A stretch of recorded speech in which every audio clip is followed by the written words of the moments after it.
هو الحبيب الذي ترجى شفاعته لكل هول من الأهوال المستقيمين محمد سيد الكونين والثقلين والفريقين من عرب ومن عجم يا رب بالمصطفى بلغ مقاصدنا واغفر لنا ما مضى يا واسع الكرم مولاي صل وسلم دائما ابدا على حبيبك خير الخلق كلهم الصلاة والسلام عليك يا سيدي يا رسول الله وعلى آلك وصحابك يا حبيب الله الصلاة والسلام عليك يا سيدي يا نبي الله وعلى آلك وصحابك يا رحمة للعالمين. اللہ رب العزت جل جلالہ وعم نوالہ حمد و ثنا پیارے آقا میٹھے آقا شہنشاہ دو عالم نور الجسم تاجدار مدینہ رحمت المبینہ احمد مصطفیٰ سیدنا و مولانا و ملجانا و ماوانا محمد مصطفیٰ علیہ تحیت و ثنا کی پاک طیب طاہر مقدس بارگاہ محبوبیت میں ہدیہ تبریک درود و سلام عرض کرنے کے بعد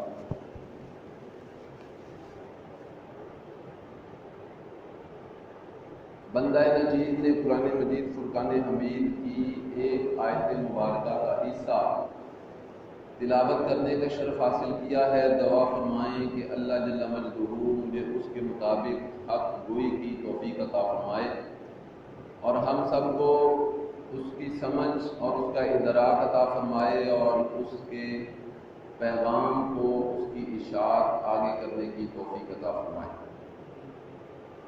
اور ہم سب کو پھر اللہ رب العزت اس کے مطابق عمل کامل کی بھی توفیق عطا فرمائے. حضرات ذی وقار، اللہ کا کروڑہا شکر ہے کہ اس نے ایک بار پھر ہمیں اپنے اور اپنے محبوب بندوں کے ذکر کے لیے اپنے گھر میں جمع فرمایا.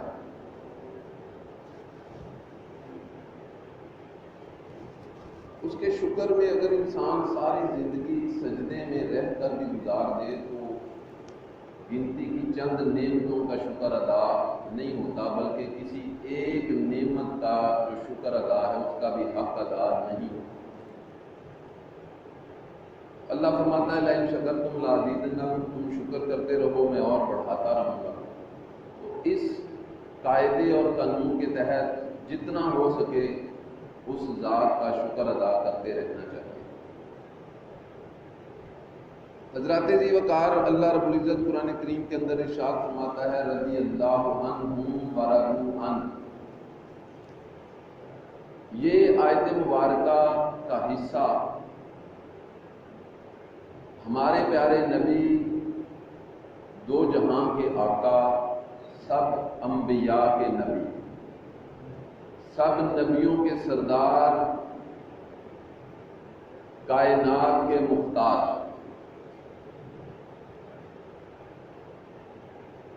احمد مجتبیٰ محمد مصطفیٰ علیہ تحیت و ثنا کے مقرب اور مقدس اور پیارے اور محبوب صحابہ کرام رضوان اللہ تعالی علیہ اجمعین کے حق میں نازل ہوئی.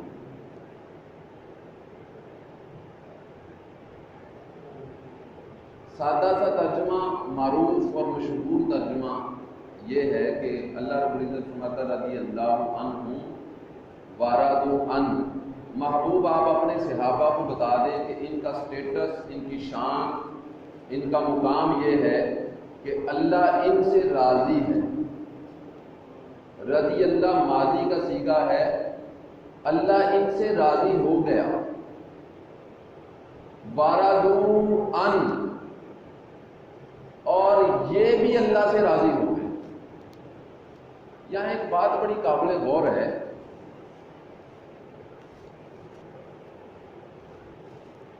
اللہ خالق ہے، بندہ مخلوق ہے. بندے کی زندگی اور بندے کی عبادت کا مقصد ہی اللہ کی رضا ہے. بندہ مومن اس کی عبادات کا مقصد حصول رضا الہی ہے. اب بندہ تو اللہ کی رضا کے لیے کام کر ہی رہا ہے، تو بندہ پہلے اللہ کی رضا کے لیے چلا. اب جب بندے نے اللہ کی رضا حاصل کی تو اللہ راضی ہوا، تو بندہ پہلے اللہ کی رضا کے حصول کے لیے چلا. تو اس میں بندہ پہلے راضی تھا خدا پر، بندہ خدا پر پہلے راضی تھا. جب خدا پر بندہ راضی تھا تو پھر خدا کی رضا کے لیے نکلا، پھر اس نے خدا کی رضا کے لیے سجدے کیے، سجود کیے، قیام، رکوع، عبادات، مخلوق خدا کی خدمت دیگر. تو بندہ پہلے راضی تھا، بندہ پہلے راضی تھا، خدا کی رضا کے لیے نکلا. اب یہاں ترتیب اللہ رب العزت نے فرمایا رضی اللہ عنہم، اللہ ان سے راضی ہو گیا،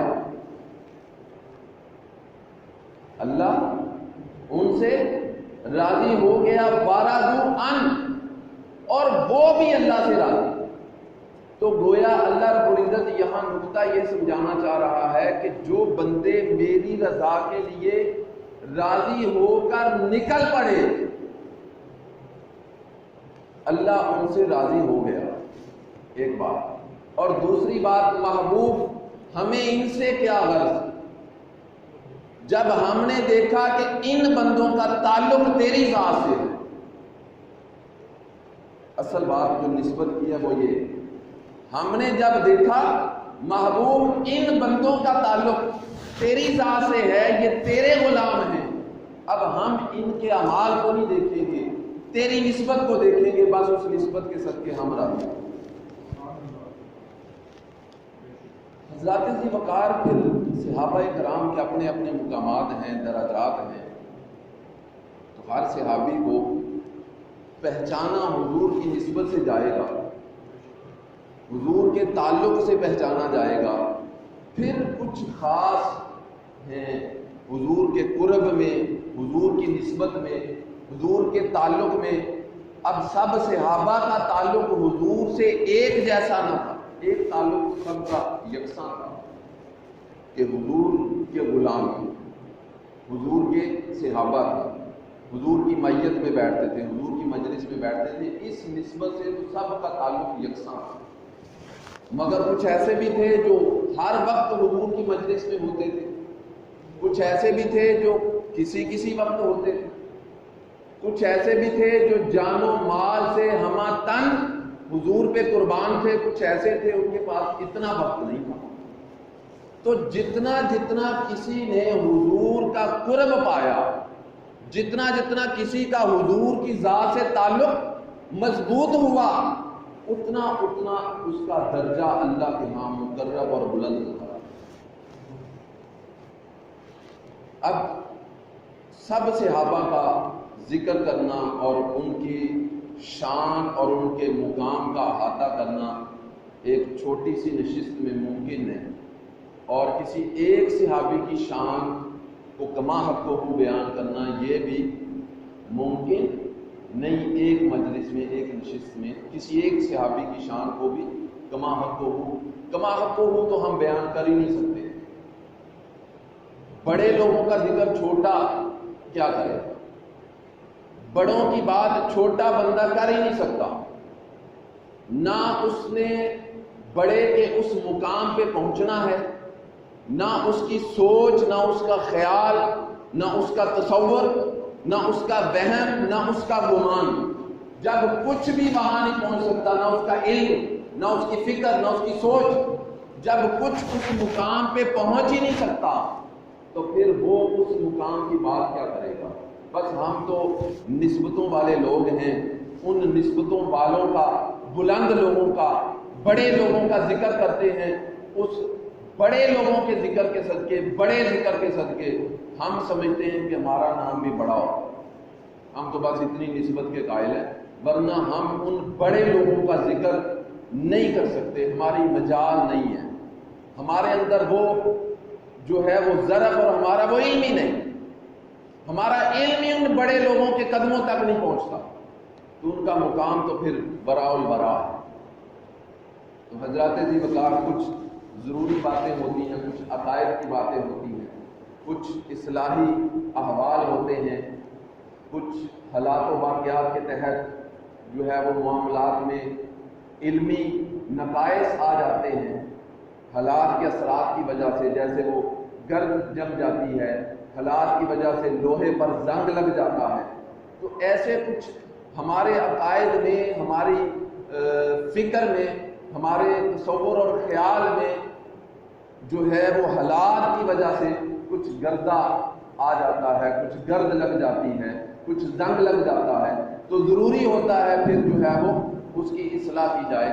تو اس حوالے سے آج حضور نبی کریم صلی اللہ علیہ وسلم کی چونکہ کل یوم شہادت سیدنا عثمان غنی ذوالنورین کل گزرا ہے، تو اس مناسبت سے چند ایک گزارشات عرض کرنا چاہوں گا، اور پھر آپ کی شہادت کے فوراً بعد کے جو مسلمانوں کے حالات ہوئے خلافت راشدہ میں، بالخصوص مولانا جو ہے وہ حضرت علی کرم اللہ وجہ مولا کائنات، مولا مشکل کشا شیر خدا رضی اللہ عنہ کے جو ہے وہ حالات، جو آپ کو خلافت سنبھالنے کے فوراً بعد جو حالات میسر آئے، تو کتنے کٹھن تھے وہ حالات کا ہم ادراک تو نہیں کر سکتے، مگر جو کتابوں میں درج ہیں کچھ نکات اس کے بھی چونکہ عقائد کے حوالے سے ہیں کچھ، تو وہ ضروری سمجھوں گا۔ حضرت سیدنا عثمان غنی رضی اللہ عنہ کوئی معمولی شخصیت نہیں ہے، آپ ان کی فضیلت، سب سے بڑی فضیلت عثمان غنی کی یہ ہے کہ حضور اکرم صلی اللہ علیہ وسلم آقا نامدار کی 2 لختے جگر، 2 بیٹیاں سیدنا عثمان غنی رضی اللہ عنہ کے عقد میں یکے بعد دیگر، یعنی ایک بیٹی کا جب وصال ہو گیا تو دوسری بیٹی آپ صلی اللہ علیہ وسلم نے حضرت عثمان غنی کے عقد میں دے دی، اور فرمایا کہ عثمان حیا کا وہ پیکر ہے، عثمان کردار کی وہ زندہ مثال ہے کہ محمد کی اگر 100 بیٹیاں ہوتی تو یکے بعد دیگر عثمان کے نکاح ہوتے۔ اب نسبتیں بڑی چیز ہیں، اور حضور کے 4 خلفاء ہیں، تو 4 خلفاء کو حضور سے ایک رشتہ داری کی بڑی مضبوط نسبت حاصل ہے۔ حضور سیدنا ابو بکر صدیق رضی اللہ عنہ وہ آپ صلی اللہ علیہ وسلم کے سسر تھے، آپ کی ایک بیٹی سیدہ عائشہ صدیقہ رضی اللہ عنہ حضور علیہ السلام کے گھر میں تھی۔ حضرت عمر فاروق رضی اللہ عنہ کی ایک بیٹی حضرت حفصہ ام المومنین، یہ آپ کی ایک بیٹی حضور کے گھر میں تھی۔ تو پہلے 2 خلفاء حضور کے تعلق رشتہ داری کی نسبت میں پہلے 2 خلفاء جو ہیں وہ حضور کے سسر ہیں، اور دوسرے جو 2 خلفاء ہیں حضرت عثمان غنی رضی اللہ عنہ اور مولا کائنات حضرت علی کرم اللہ وجہ، آپ دونوں حضور علیہ السلام کے داماد ہیں۔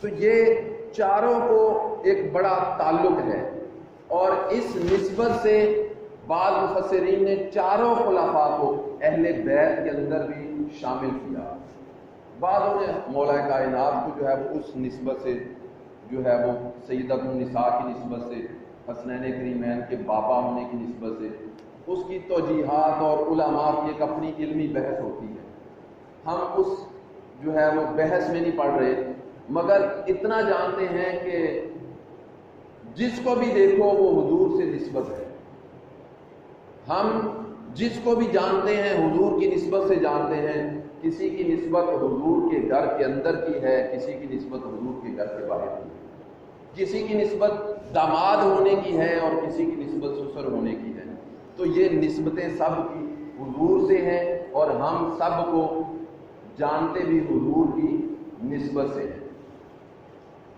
اب حضرت عثمان غنی رضی اللہ عنہ اوائل دور میں ایمان لانے والوں میں شامل ہیں. ہم ان کی اس زندگی کا جو ہے وہ احاطہ ممکن نہیں، اور اگر ہم تفصیل میں چلے گئے تو ساری بات ادھر.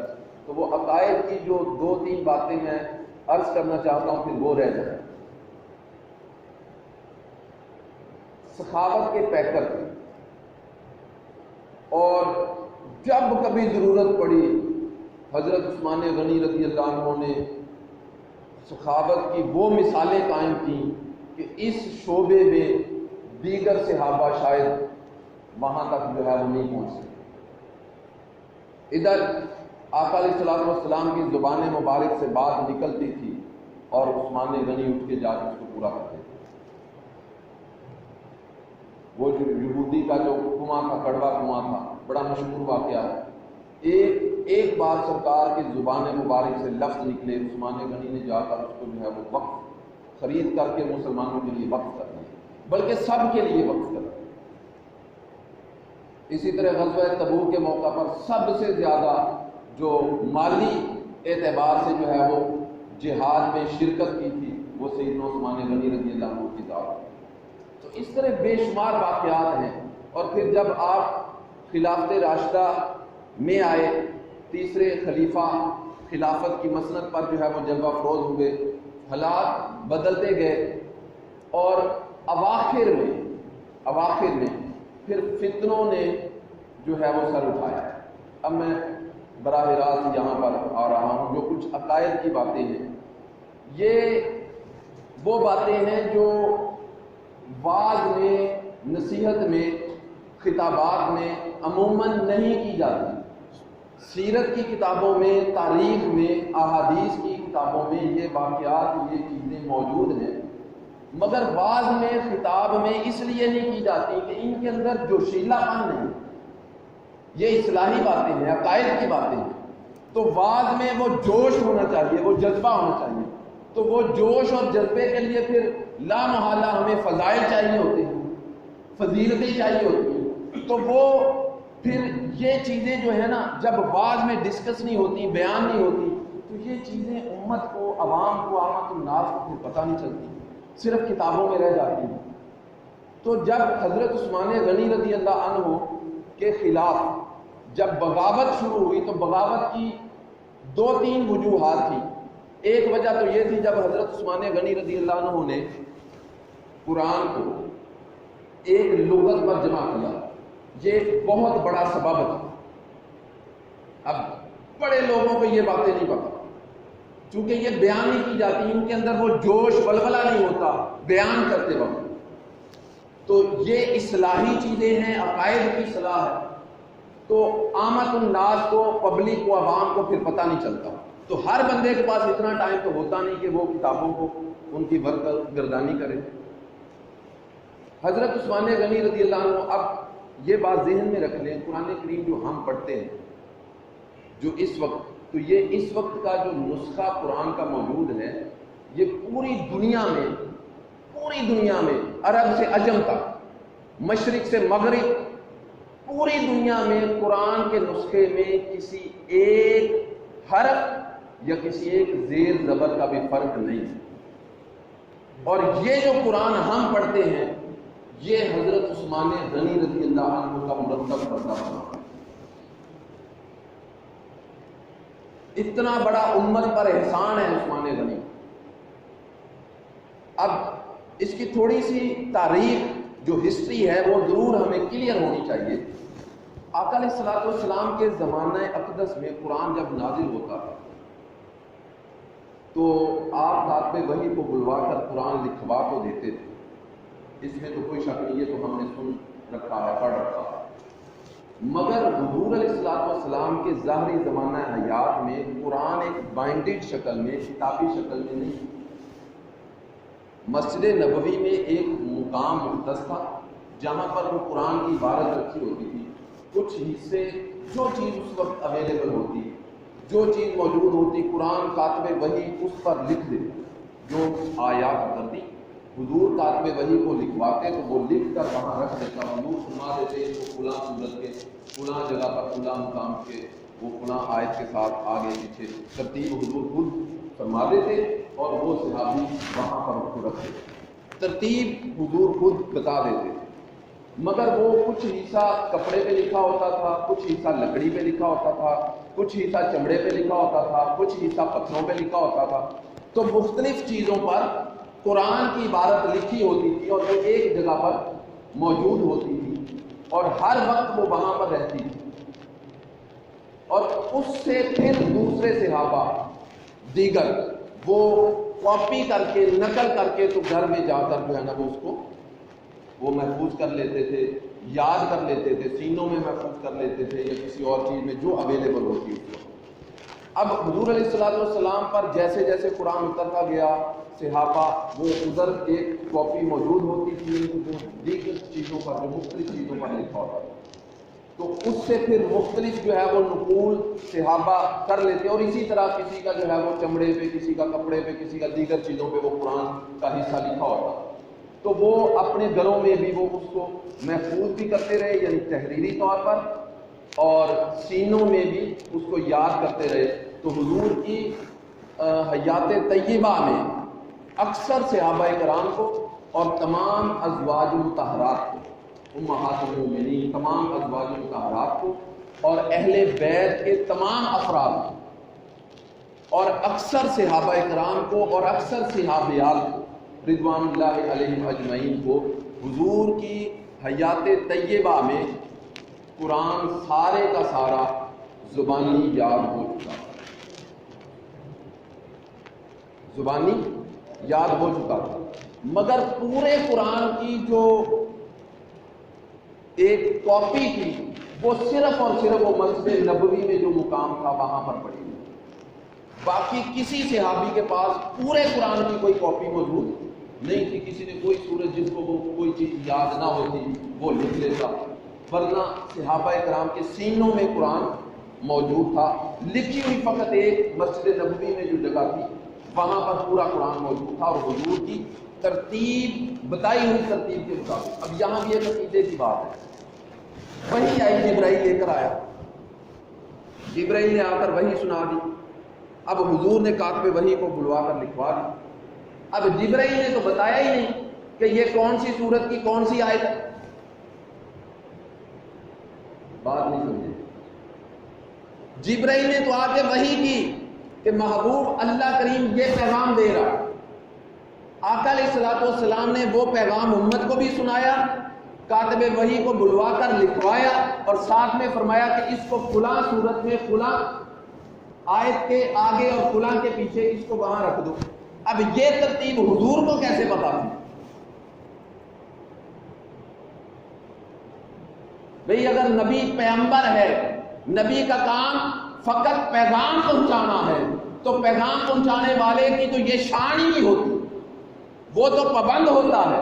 جو ڈاکیہ ہے پیغمبر، ڈاکیہ جو قاصد ہوتا ہے اس کی تو جرت ہی نہیں ہوتی کہ کسی خط کی ایکسپلینیشن دے سکے، کسی خط کی وضاحت دے سکے.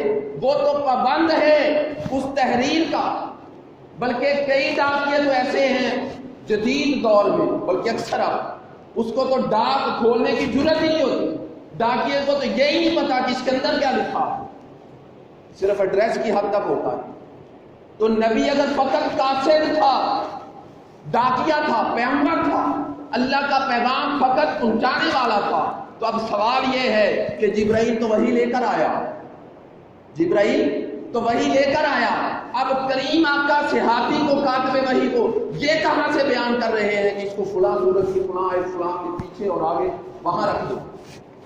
یہ ایکسپلینیشن، یہ وضاحت، یہ اس کی تفسیر، یہ آقا کریم کہاں سے بتا رہے ہیں؟ اب اس کا بھی جواب قرآن دیتا ہے. اب ہم مطالعہ نہ کریں، ہم نہ پڑھیں، ہم نہ سنیں تو قصور ہمارا ہے. کبھی ہم نے غور نہیں کیا. قرآن کہتا الرحمن علم القرآن. الرحمن کی ذات وہ ہے علم القرآن، جس نے قرآن سکھا دی. قرآن پڑھنا اور ہے، قرآن پڑھنا اور ہے، پڑھانا اور ہے، سیکھنا اور ہے، سکھانا اور ہے. پڑھنے پڑھانے میں اور سیکھنے سکھانے میں فرق ہے. پڑھ ہر کوئی لیتا ہے. پڑھنے والا جو ہے وہ قرآن پڑھنا چاہے, اللہ فرماتا ہے پڑھنے والوں کے لیے آسان ہے. قرآن کو ہم نے آسان کر دیا, پڑھنے والوں کے لیے آسان ہے. مگر قرآن کو سیکھنا, سمجھنا, اس کا ادراک وہ ہر بندے کے بس کی بات نہیں ہے. وہ تو قرآن کہہ رہا ہے یضل بہ کثیرا ویہدی بہ کثیرا. سیکھنے والوں میں بہت سے تو گمراہ ہو جاتے ہیں. تو سیکھنا اور سکھانا یہ ہر بندے کے بس کی بات نہیں ہے. تو یہاں اللہ فرما رہا الرحمن, رحمان وہ ہے علم القرآن, جس نے قرآن سکھایا. اب اللہ نے جس کو قرآن سکھایا ہوگا اس کے سیکھنے میں کوئی کمی نہیں رہی ہوگی. ہمارے سیکھنے اور سکھانے میں کمی رہ سکتی ہے. ہمارے سیکھنے اور سکھانے میں ہدایت اور گمراہی دونوں کے تصورات موجود ہیں, مگر جس کو قرآن خدا نے خود سکھایا اس کے نہ سیکھنے میں کمی رہی, نہ اس کی جو ہے وہ ہدایت میں کوئی شک کیا جا سکتا. اب قرآن پھر سکھایا کس کو؟ اب یہ ترتیب دیکھیے سورہ رحمان کی. الرحمن علم القرآن, الرحمن وہ ہے جس نے قرآن سکھا دیا. خلق الانسان, پھر انسان کو پیدا کیا. تو انسان کی تخلیق سے, انسان کی پیدائش سے پہلے قرآن کسی کو سکھایا جا چکا. اور وہ کون ہے؟ کون ہے جس کو انسان کے جو ہے وہ پیدا کرنے سے, انسان کی تخلیق سے پہلے اللہ نے قرآن سکھا دیا. یہ ایک عقیدے کی بات ہے. اب اس پہ تھوڑی سی ایک اور دلیل دے دوں. صحیح بخاری کی حدیث ہے, بات ذرا سمجھانے کے لیے. صحابہ اکرام جب آیت آئی نا اقیم الصلاۃ, نماز قائم کرو, تو صحابہ اکرام حضور کی بارگاہ میں آئے. صحیح بخاری کے حدیث, یا رسول اللہ نماز کیسے پڑھنی؟ اب اسلام سے قبل جو وہی صحابہ عالم کفر میں نماز پتہ کیا پڑھتے تھے؟ خانہ کعبہ کے اندر کپڑے اتار دیتے, ننگے ڈانس کرتے, تالیاں بجاتے, سیٹیاں بجاتے, ہو ہا ہا آوازیں نکالتے اور وہاں ناچتے. یہ ان کی نماز تھی خانہ کعبہ کے اندر. وما كان صلاتهم عند البيت الا مكاء وتصديا, سورہ انفال میں قرآن میں بیان ہو. اب طریقہ نماز تو ان کا پہلے سے بھی تھا, لیکن جب انہوں نے اسلام قبول کیا, نماز کا حکم آیا, تو فوراً حضور کی بارگاہ میں یا رسول اللہ نماز کا طریقہ آپ ہمیں بتائیں. وہ پرانے طریقے پہ نہیں گئے. ہم تو اپنی رسمیں چھوڑتے ہی نہیں نا. اسلام بھی قبول کر لیا, رسمیں بھی نہیں چھوڑی, توبہ بھی کر لی, رسمیں بھی نہیں چھوڑی. تو وہ حضور کی بارگاہ میں آئے, نماز کیسے پڑھنی؟ تو حضور نے فرمایا سلو, صحیح بخاری کے لفظ دے دو, سلو کما رأیتمونی اصلی, نماز پڑھو جس طرح مجھے دیکھو کہ میں پڑھتا ہوں. اب حضور کا جو طریقہ ہے نماز, یہ حضور نے کہاں سے سیکھا تھا؟ ابھی تو جبرائیل سے اتنا پیغام دے کر آیا کہ الصلاۃ. تو صحابہ, اصول تو یہ تھا نا, حضور صحابہ کو کہتے یار آپ کو پتہ تو ہے کہ میں ایک پیغمبر ہوں, میں ایک نبی ہوں, میں پیغام پہنچانے والا ہوں, میں ایک قاصد ہوں اللہ کا. جبرائیل جتنا پیغام مجھے لا کر دیتا ہے میں تمہیں دے دیتا ہوں. اب تم پوچھ رہے ہو طریقہ نماز, مجھے تو جبرائیل نے بتایا ہی نہیں, مجھے تو وہی آئی, میں تمہیں بتا دی. اب اصول یہ تھا کہ حضور آگے سے جواب میں فرماتے کہ بھئی ٹھہرو, اب دوبارہ جبرائیل آئے گا, میں اس سے پوچھوں گا, پھر وہ رب کے پاس جائے گا, رب سے پوچھ کے آئے گا, مجھے بتائے گا, میں تمہیں بتاؤں گا. اصول تو یہ تھا نا, جو پیغمبر ہوتا ہے, جو قاصد ہوتا ہے, جو ڈاکیا ہوتا ہے, جو پیغام پہنچانے والا ہوتا ہے, اس کا تو طریقہ کار یہ ہوتا ہے. مگر ادھر صحابہ نے پوچھا حضور نماز کیسے پڑھے؟ حضور نے فرمایا سلو کما رأیتمونی اصلی, نماز اس طرح پڑھو جس طرح مجھے دیکھو کہ میں پڑھتا ہوں. تو اب یہ نماز جب اقیم الصلاۃ کی آیت آئی ہوگی تو اس کی ساری ایکسپلینیشن, اس کی وضاحت انسان کی تخلیق سے پہلے جو اللہ نے قرآن کسی کو سکھایا وہ کون ہے. بھئی یہ تو سب مانتے ہیں نا, آدم کے اندر حضور کا نور رکھا تھا. یہ تو سب مانتے ہیں نا, آدم کی ذات میں حضور کا نور رکھا تھا. اول ما خلق اللہ نوری من نورہ وکل خلائق من نوری. آقا علیہ الصلوۃ والسلام نے فرمایا کائنات کی ہر چیز سے پہلے اللہ نے میرے نور کو اپنے نور سے پیدا کیا اور پھر کل کائنات میرے نور سے پیدا کیا. تو وہ جو انسان کی تخلیق اب یہاں سمجھ آ گئی, انسان کی تخلیق سے پہلے جو قرآن سکھایا گیا وہ ہمارے نبی کو سکھایا. بس کچھ نہ تھا, یا خدا تھا یا مصطفیٰ تھا. خدا پڑھاتا تھا, مصطفیٰ پڑھتا تھا. خدا ایکسپلینیشن دیتا تھا, مصطفیٰ لیتا تھا. خدا سکھاتا تھا, مصطفیٰ سیکھتا تھا. سارا قرآن اس طرح براہ راست ہمارے نبی نے اللہ سے سیکھا تھا, اور اسی کا نتیجہ تھا کہ جب بھی کوئی وحی آتی تو حضور علیہ الصلوۃ والسلام کو پتا ہوتا تھا یہ کہاں کی بات ہے, کیونکہ سارا قرآن پہلے سے سیکھ رکھا تھا, صرف پڑھ نہیں رکھا تھا, پورا قرآن سیکھ رکھا تھا اور براہ راست قرآن کے خالق سے سیکھا تھا. تو جیسے کوئی وحی آتی تو حضور اس کی ساری وضاحت جو ہے وہ صحابہ کو دے دیتے. اب وہ لکھوا لے, صحابہ لکھ لیتے, حضور لکھوا دیتے, وہ سارا موجود تھا. جب حضور علیہ الصلوۃ والسلام کے وصال مبارک کے بعد حضرت ابوبکر صدیق رضی اللہ عنہ کا دور آیا تو فتنہ ختم نبوت وہ شروع ہو گئی.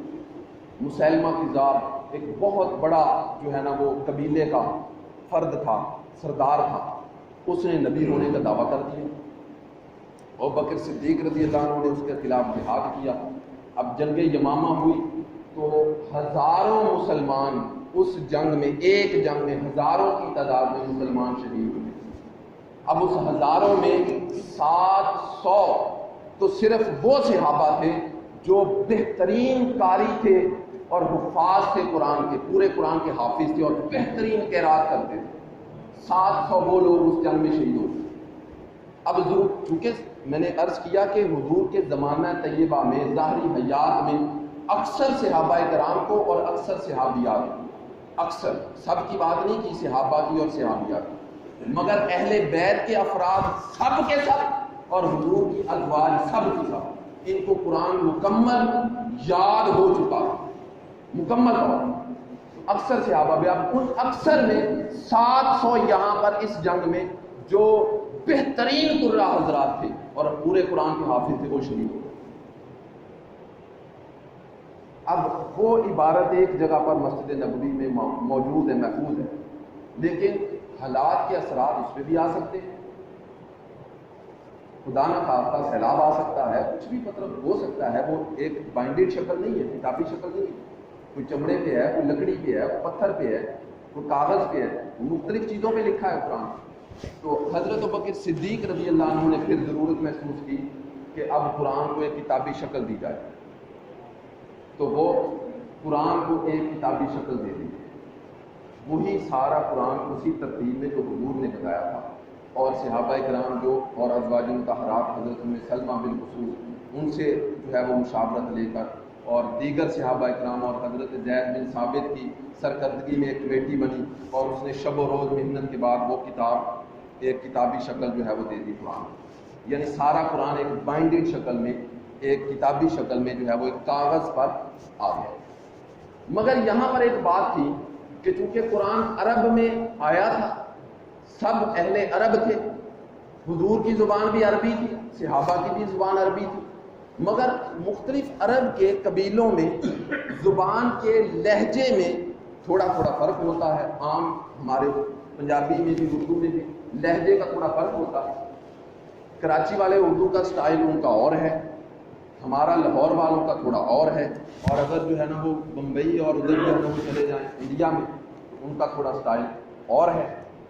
تو یہ اردو کے لہجے کا بھی فرق اور کچھ تلفظ کا, لفظوں کا بھی فرق ہوتا ہے, مگر معنی اس کا سیم ہوتا ہے. اسی طرح پنجابی میں ہم جو ہے نا لاہور والے جو ہے نا وہ پنجابی بولتے تو ادھر آ کھانا کھا لے, اب تھوڑا سا ادھر چلے جائیں سیالکوٹ والی سائڈ پہ تو وہ کہتے ہیں ایتلا,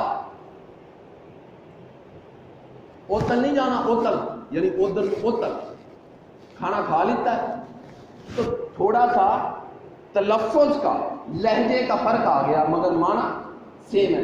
اب حضور علیہ السلام کے زمانہ میں ہر قبیلے کو اپنے اپنے لہجے پر، اس کو ہم عربی میں قرات کہتے ہیں، اپنے اپنے لہجے پر یا اپنی اپنی قرات پر قرآن پڑھنے کی اجازت تھی۔ اگرچہ ایک تحریری شکل میں قرآن موجود تھا، مگر ضروری نہیں تھا کہ جو لہجہ اور جو قرات وہاں لکھی ہوئی ہے سب صحابہ اسی قرات کے مطابق پڑھتے، نہیں، سب کو اپنی اپنی قرات میں پڑھنے کی اجازت تھی۔ ابوبکر صدیق رضی اللہ عنہ کے دور میں جب قرآن جو ہے نا وہ کتابی شکل میں آ گیا، مگر تب بھی اپنے اپنے قرات اور اپنے اپنے لہجے پہ قرآن پڑھنے کی اجازت تھی۔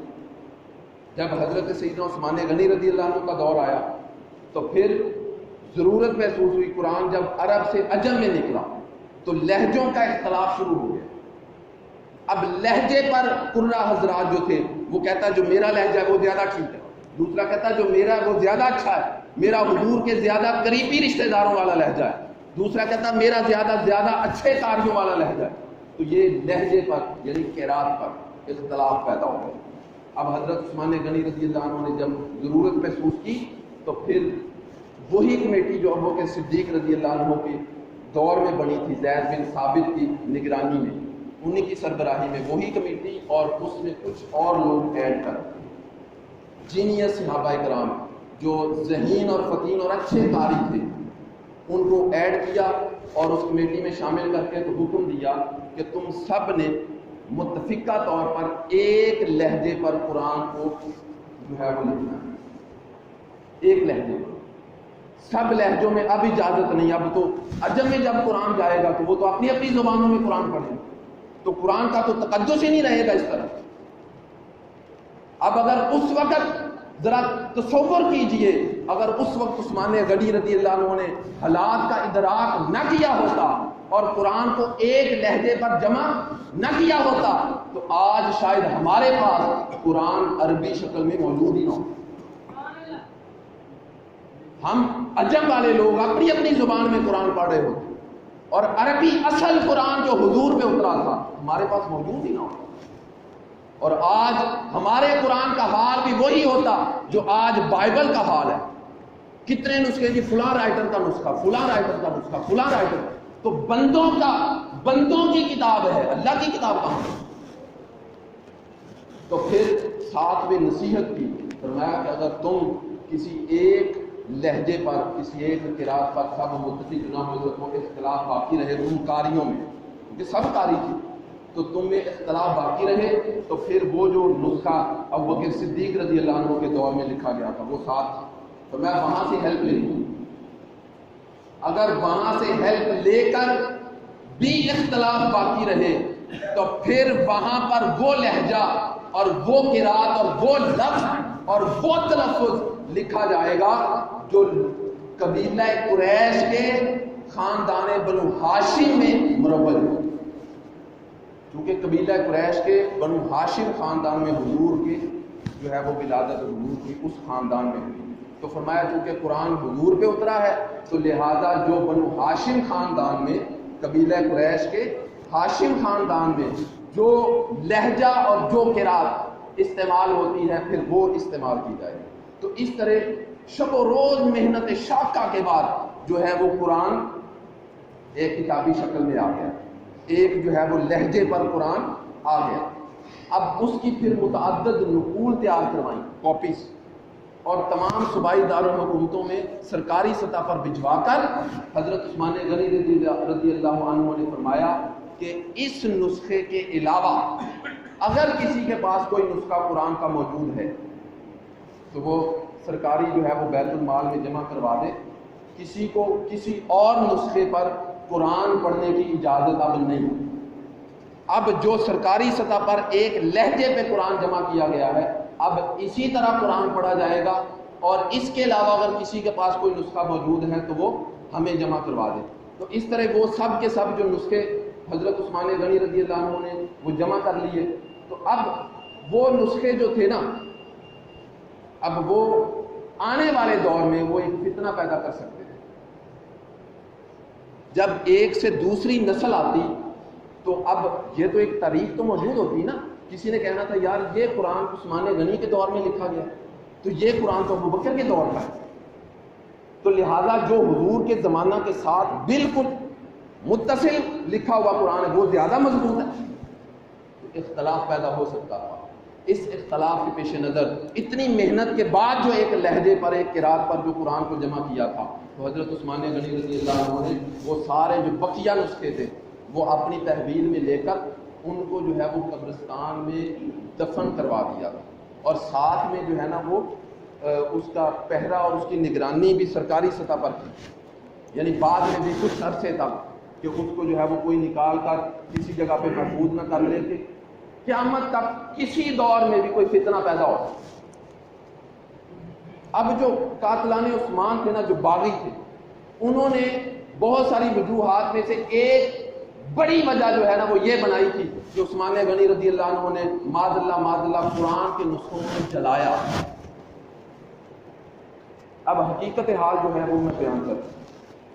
اب یہ جلایا والی ایک ضعیف روایت ہے، ضعیف روایت کا سہارا لے کر انہوں نے وہ جو ہے وہ ایک ایشو بنا لیا، عثمان غنی کے قتل کے پیچھے ہو گئے۔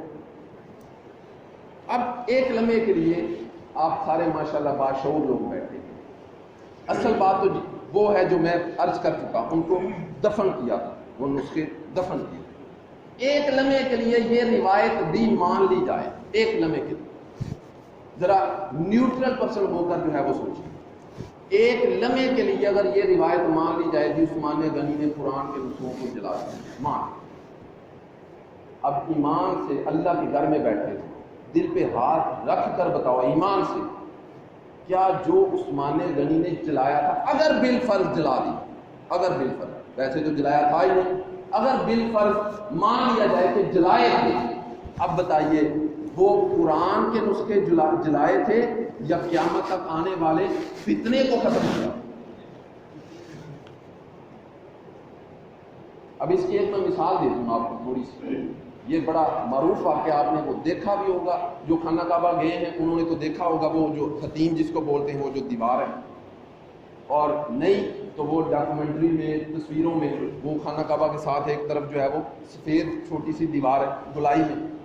اب جب حضور علیہ السلام کے اعلان نبوت سے پہلے خانہ کعبہ تعمیر ہوا، جب وہ حجر اسود والا اختلاف ہوا اور قبیلے آپس میں لڑنے لگے، تو حضور علیہ السلام وہ جب فیصلہ ہوا کہ جو سب سے پہلے اللہ کے گھر میں آئے گا وہ فیصلہ کرے گا، تو جب سب داخل ہوئے تو حضور پہلے سے موجود تھے، تو اعلان نبوت سے پہلے حضور کو صادق اور امین تو کہتے تھے نا، اور صرف اعلان نبوت سے پہلے نہیں بعد میں بھی کہتے تھے۔ غزوہ بدر میں ابو جہل لشکر کفار کا سپہ سالار ہے، کسی سے ابھی نے پوچھا ہے ابو جہل ہمارے نبی کو سچا مان کیوں نہیں دیتے؟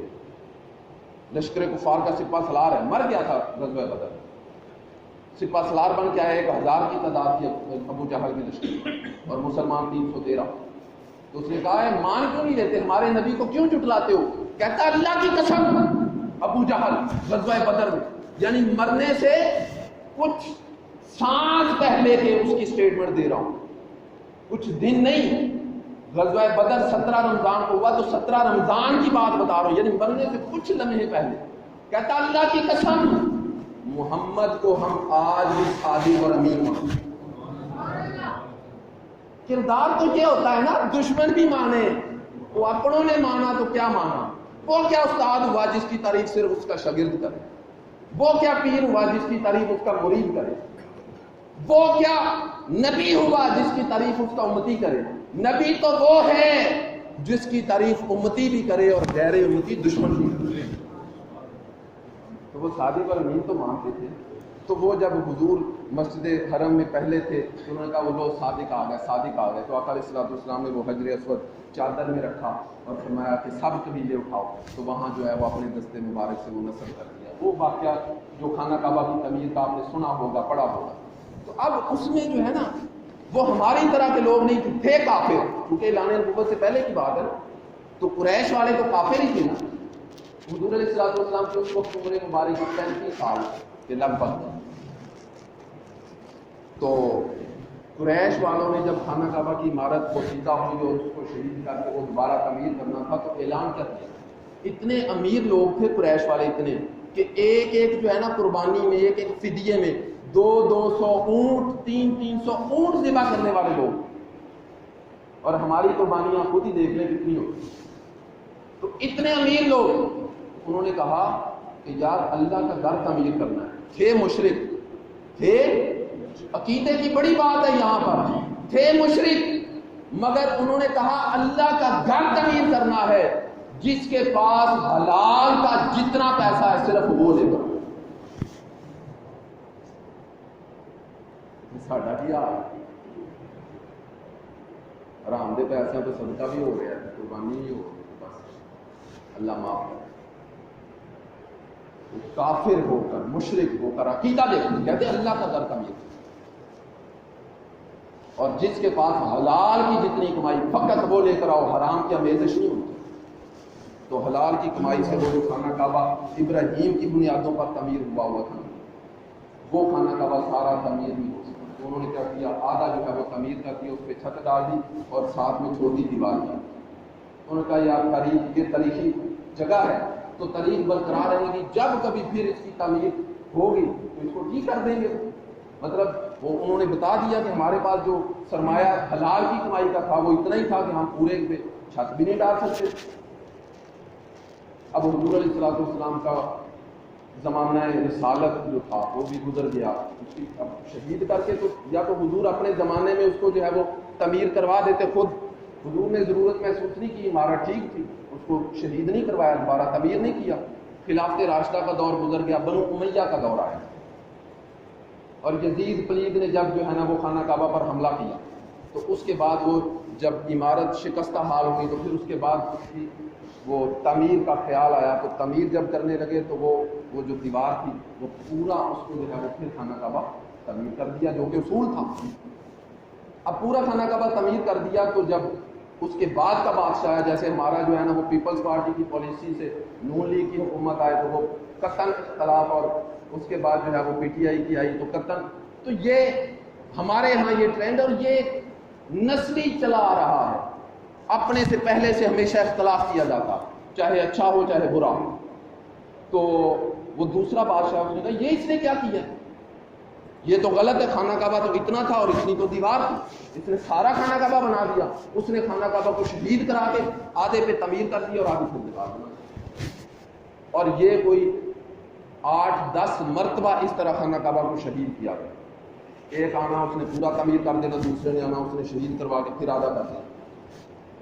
امام شافعی کا دور آ گیا، تو جب اس کی تعمیر ہونے لگی نا تو اس وقت یعنی پہلے سے ہاف تھی جو اب ہے، تو اس نے کہا کہ اب ہسٹری تو یہ ہے کہ پوری ہے، اب مجھے آپ بتائیں کہ میں پورا خانہ کعبہ تعمیر کروں یا آدھا رہنے دو. فرمایا کہ آدھا ہی رہنے دو. اس طرح جو ہے نا خانہ کعبہ کا قیامت تک تقدس پامال ہوتا ہے. حضرات ذی وقار یہ میں نے مثال اس لیے دی کہ اگر عثمان غنی رضی اللہ عنہ نے وہ قرآن کے نسخے جو پہلے سے تھے مختلف لہجوں اور مختلف قراءت پر اگر وہ جمع کر کے تو اپنی تحویل میں لے کر ان کا سدے باب نہ کیا ہوتا تو قیامت تک نہ جانے کتنے فتنے پیدا ہوتے. تو اگر بالفرض یہ ضعیف روایت مان لی جائے کہ وہ نسخے جلائے تھے تو پھر قرآن کے نسخے نہیں جلائے.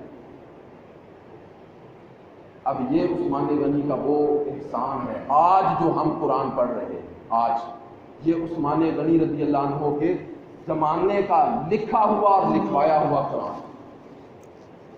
اور پھر اور سبب تھے بالآخر حضرت عثمان غنی رضی اللہ عنہ کی یہ عقیدے کی 2 باتیں ہیں، میں عرض کر کے بات کو ختم کرتا ہوں. بالآخر باغیوں نے شہید کر اور حضرت علی کرم اللہ وجہ، امام حسن اور امام حسین دونوں بیٹے حضرت عثمان غنی کے دروازے کے پہرے دار. لوگ صحابہ میں رہتے بیت میں آپس میں جو ہے وہ اختلاف پیدا کرتے ہیں. تو حضرت علی کرم اللہ وجہ نے اپنے دونوں شہزادوں کو آ کر زود و کوب کیا. ایک روایت پہ تھپڑ مارا، میں کہ حیدری خون ہے تمہارے اندر اور تمہارے ہوتے ہوئے دشمن اندر گیا کیسے جس نے عثمان غنی کو شہید کر دیا. تو وہ پھر دیگر جو صحابہ وہاں پر موجود ہوں گا، یہاں سے کوئی دشمن نہیں گزرا، وہ پچھلے گھر سے کسی دوسرے گھر سے جو ہے نا وہ پھیلان کر چھت کے ذریعے جو ہے وہ دشمن آیا ہے، یہاں سے نہیں گزرا، ہمیں معلوم نہیں. خیر جب شہید ہو گئے تو باغی جو تھے نا، باغی پھر جو مجلس شورا تھی اس نے حضرت علی کرم اللہ وجہ کو کثرت رائے یا اتفاق رائے سے خلیفہ منتخب کر لیا. اب جب خلیفہ منتخب کر لیا تو وہ جو باغی تھے جنہوں نے مدینے میں جو ہے نا وہ ایک ہنگامہ برپا کر رکھا تھا، انہوں نے بھی حضرت علی کے ہاتھ میں بیعت کر لی کہ ہم نے بھی آپ کو تسلیم کر لیا خلیفہ۔ اور آپ اندازہ کیجئے کہ حالات مدینہ طیبہ کے کتنے کٹھن حالات ہوں گے کہ خلیفہ راشد سیدنا عثمان غنی ذو النورین، جن کے گھر میں حضور کی 2 بیٹیاں تھیں، ذو النورین کی لاش مبارک 3 دن بغیر کفن اور بغیر دفن کے 3 دن پڑے۔ حالات کتنے سخت ہوں گے۔ باغی لوگ عثمان غنی کی لاش کی تدفین نہیں کرنے دے رہے، جنازہ نہیں پڑھنے دے رہے، اتنے وہ اس وقت جو ہے وہ طاقتور تھے۔ اور پھر خلیفہ راشد کے جو ہے وہ لشکر میں شامل ہو گئے، ہم بھی آپ کو تسلیم کرتے ہیں خلیفہ راشد۔ اب یہ حالات اور جو ہے یعنی منافق لوگ اپنی صفوں میں آئے۔ اب یہ اختلاف بنا یہاں سے جو جنگ جمل ہوئی اور جنگ صفین ہوئی۔ اب یہ تاریخ ہمیں کوئی بتاتا نہیں ہے۔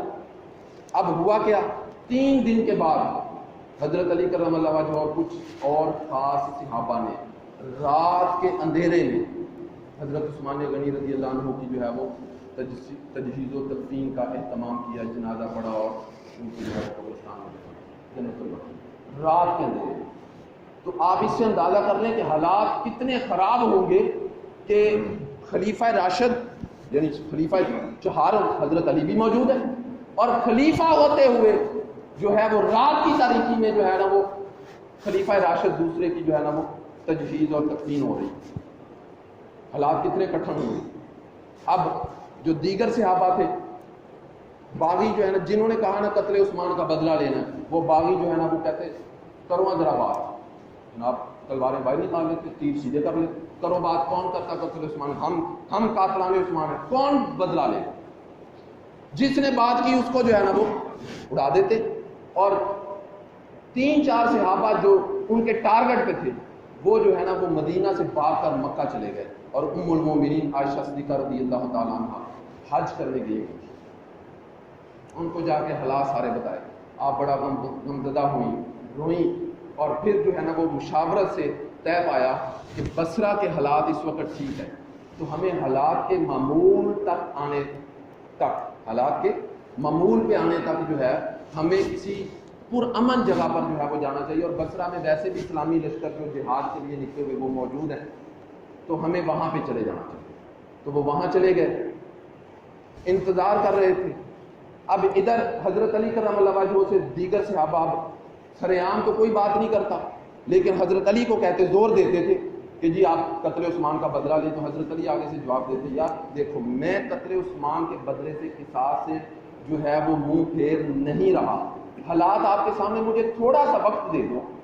اور وہ باغیوں کو حضرت علی فرماتے تھے بھائی تمہاری، چونکہ باغی حضرت علی کو خلیفہ بنانے کے پیچھے بھی تھے، تو حضرت علی ان کو بتاتے یار تمہاری ساری جو ہے نا وہ گزارشات جو تھی، تمہارے مطالبات جو تھے وہ تو مان لیے گئے، اب لہٰذا تم مدینہ چھوڑ جاؤ۔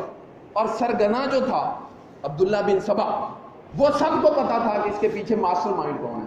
تو حضرت علی کا پلان تھا کہ یہ یہاں سے جائیں مدینہ ذرا پرامن ہو، تو پھر جو ہے نا وہ سرکردہ کو پکڑ کر، تو پھر جو ہے وہ اس کے ذریعے سے تھوڑے تھوڑے بندے پکڑ کے ان کو جو ہے نا وہ اس سے قصاص لیا جائے، لیکن وہ اتنی بڑی تعداد میں تھے۔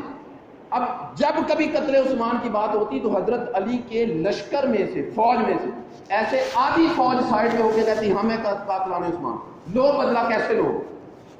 اب ان حالات میں کیا کیا جا سکتا تھا؟ حضرت علی حکمت کے تحت صحابہ کو سمجھاتے کہ یار تھوڑا سا مجھے ٹائم دے دو حالات کے معمول پہ آنے تک، تھوڑا سا۔ صحابہ جذباتی ہو گئے، اور ادھر پیچھے شام سے امیر معاویہ جو ہے نا اس بات کو زیادہ اٹھا رہے تھے، کیونکہ حضرت امیر معاویہ رضی اللہ عنہ کا تعلق بنو امیہ سے تھا، حضرت عثمان غنی رضی اللہ عنہ کا تعلق بھی بنو امیہ سے تھا۔ اب بنو امیہ کی اور بنو ہاشم خاندان کی اسلام سے قبل ایک دشمنی تھی۔ اب حضرت امیر معاویہ پھر سے اس کو اجاگر کرنا چاہتے تھے جس آگ کو حضور علیہ الصلوۃ والسلام نے حکمت سے بجھا دیا۔ اب یہ حالات پیدا ہوئے۔ اب ادھر حضرت عائشہ بصرہ میں چلی گئی امن کا انتظار کرتے ہوئے، حضرت علی نے مدینہ چھوڑ دی۔ اب کس کا دل کرتا ہے مدینہ چھوڑ دیں؟ تو ایمان سے بتاؤ، یہ عقائد کی باتیں ہیں، نہیں بتائی جاتی ہمیں۔